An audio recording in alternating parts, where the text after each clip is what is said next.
Let's go. All right, time now for a little but first. So Giannis was on the parade float yesterday amidst thousands of fans. Doesn't matter where he is. 1 banana, 2 banana, 3 banana, 4. Let's watch that again. 1 banana, 2 banana, 3 banana, 4. Oh, look at that. Giannis knows why and how he won Game 6 of the finals. 80% from the line in the Game 6, 100% from the float in the parade. Bananas. I figured it out. He counts, he does it. Doesn't matter where he is or who's around him. 1 banana, 2 banana, 3 banana, 4 Nobody banana, counts like 5 that. banana, 6 banana. I can't 7, take it. 8 banana, 9 banana, and shoot. Okay. All right. Thanks. Sorry, I was going to wait for 10 Mississippis to go. Okay. Cowboys defensive coordinator Dan Quinn is back with some interesting motivational / note-taking skills for the Cowboys defense. Here's the report that we saw yesterday. You can throw up the tweet, please. New Cowboys defensive coordinator Dan Quinn tries to keep his meetings interesting. He talked to the defense yesterday about note-taking. He played a Run DMC song. They then had to write down as many words as they remembered. Micah Parsons, I had 1 sentence. It was way before my time. So the bad news is this. The bad news is this. I am now qualified to become a Cowboys defensive player because I know every Run DMC song by heart. The good news is, if you're betting against the Cowboys, old Kevin Wildes will be back there in free safety. So there you go, free tip. Or go on to Fox Bet Live. Bet against the Cowboys. Will you try every play, Wildes? Will you give it all every play? Right. We need your effort, max Guys, effort. little take your pick this morning. Cowboys open training camp out in California yesterday. First real look at Dak Prescott back in action, fully healthy, ready to go. Meanwhile, ... Tom Brady and the Buccaneers quarterbacks down in Tampa getting their work underway. Brady looking pretty bouncy there, coming off knee surgery. Here was Brady getting his hands on ring number 7 for the first time. That is one giddy goat. God, he looks good.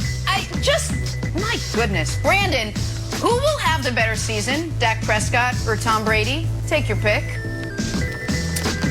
Oh, Jenna, that's so easy. That's Dak Prescott. Through 6 weeks, Dak Prescott was leading the NFL in passing yardage, and he didn't play week 6. Dak Prescott was injured in week 5. He had 1,800 yards, 9 touchdowns.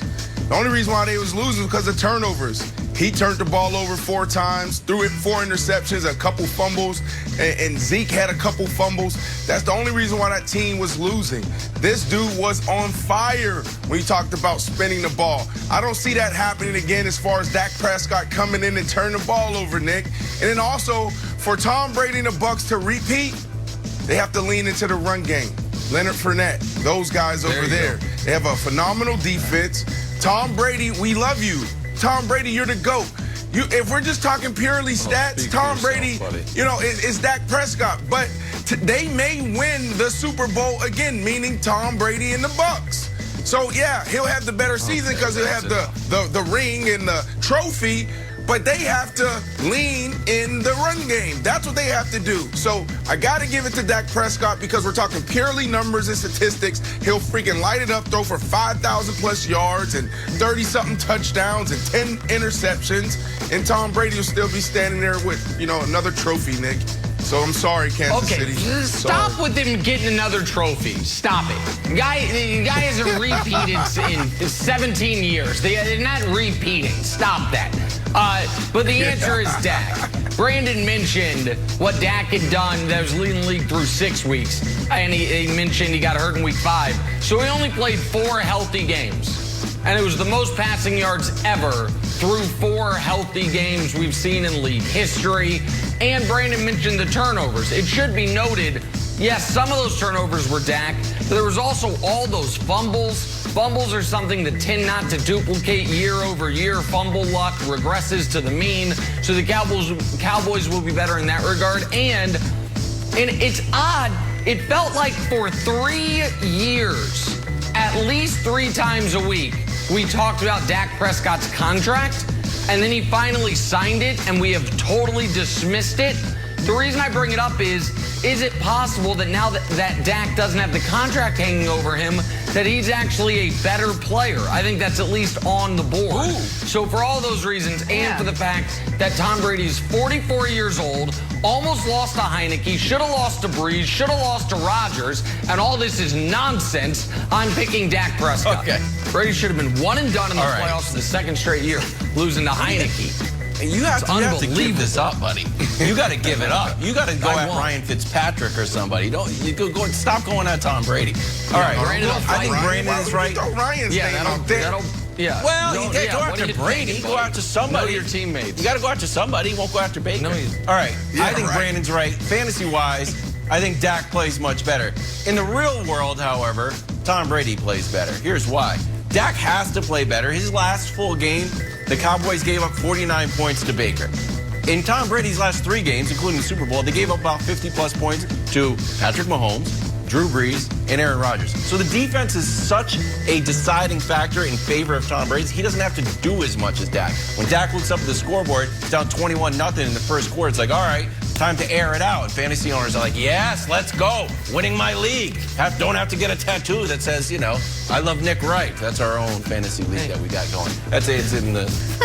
Keep this tape running. Trust me, I already got ring ceremony tattoo. But that was voluntary. Hey, Brandon, let me ask you a question real quick. I'm not trying to sow any controversy with the Bucks. You know, last year I was reporting about the Brady-Godwin feud. And should be noted, you know, he's the one guy who didn't get a contract extension. Then don't. But if you were on the Bucks, would it bother you a bit that it's your first ring ceremony, but because it's Brady's 7th, he couldn't even be bothered to brush his hair for it? Like, come on, Tom. What are you doing? You got a wrinkled shirt, your hair's on. No. Like, what are you doing? No. What are you doing? No, everyone was well represented at that parade ceremony, at this ring ceremony yesterday. I'm just going to leave it at that. Everybody looked great, hair included. I'm just going to say, and I never say that kind of stuff. Everybody looked great. We need to move on. Yeah, Tom Brady's my man crush. His hair looks good, Nick. It's my man crush. That's brush your hair, Tom. Crush it. Coming from you, buddy. You know I love you. Time now for some weird and wonderful from our national pastime. Slugger Nelson Cruz is headed south. Traded yesterday from the Twins to the Rays. Now Tampa adding that big bat to their lineup for the stretch run. It's going to come in handy. Pretty wonderful. Wilds, what else you got for us? Oh, Jenna, we'll start with the weird Rays Cleveland. Pete Fairbanks on the mound. Pop-up. Diaz joins the fray. And, oh, you're going to get it? I'm going to get it? No, pitcher's not supposed to get it. First base is supposed to get it. All right, I'll finally get it. No big deal. Rays end up winning the game over Cleveland. Moving on to the wonderful Phillies Atlanta. This is an impersonation when I go down to the House of Athlete and I'm looking at Brandon's hoop. Measure it up. Yep, just what I thought. About 9'8". Atlanta wins 7-2. And finally, the weird. You're right. 10-2. Yankees, Red Sox. Yankees are in the lead in the 10th, and then guess what we get? 4 wild pitches by Brooks Kriske. He ties the Major League record in a single extra inning. Red Sox win. Kriske, unfortunately, goes back to Triple-A. So that is the weird and the wonderful from the national pastime, Jenna. It's a terrible Yankee team is killing me this season. By the way, a shameless programming note, Yank Sox tomorrow on FS1. Check out Giannis and the Bucks parading through the streets of Milwaukee. No one having more fun during these festivities yesterday than Mr. PJ Tucker. Here he was enjoying an adult beverage, or 2, or 3, or 4. One more swing for the crowd.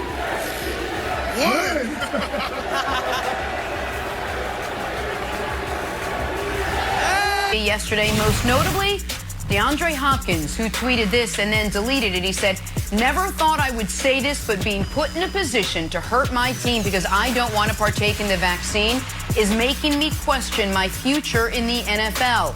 Hopkins followed that tweet up with this: "By the way, I got about 9 more years left in me. Y'all have a good day."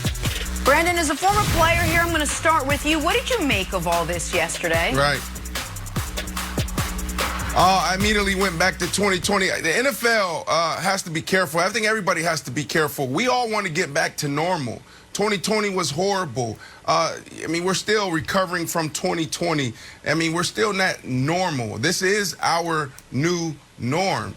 When you think about the NFL, they've always led with parameters and protocols and consequences. They've always protected the shield. Last year, they led with emotion. They put their players first. Last year, there was a video that went viral that pushed the commissioner to do a video and say, okay, we hear you.